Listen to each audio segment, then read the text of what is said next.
استقرار الجنيه المصري أمام الدولار الأمريكي ليصل إلى 48 جنيه و51 قرش في البنك المركزي المصري. بسم الله الرحمن الرحيم، أهلا بكم في فيديو جديد، والنهاردة نتكلم عن أسعار الدولار قدام الجنيه المصري ليوم السبت.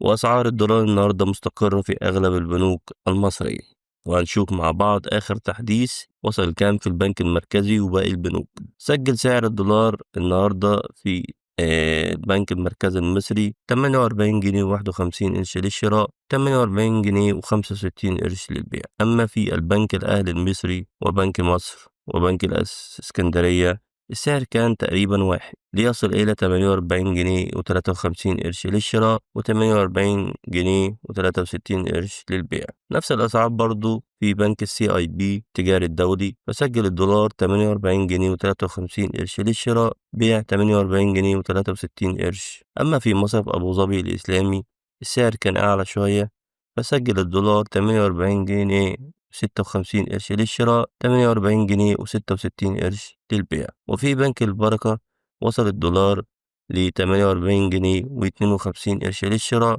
و48 جنيه و62 قرش للبيع. بينما في بنك السويس كان سعر الدولار 48 جنيه و53 قرش للشراء، 48 جنيه و63 قرش للبيع. يعني بشكل عام الأسعار مستقرة ومفيش اختلاف كبير بين البنوك. ودي كانت آخر تحديثات أسعار الدولار قدام الجنيه المصري ليوم السبت. تابعونا يوميا عشان يوصل لكم كل جديد عن أسعار العملات أول بأول، وما تنسوش تعملونا لايك وتشتركوا في القناة وتفعلوا الجرس عشان يوصل لكم كل جديد. سلام.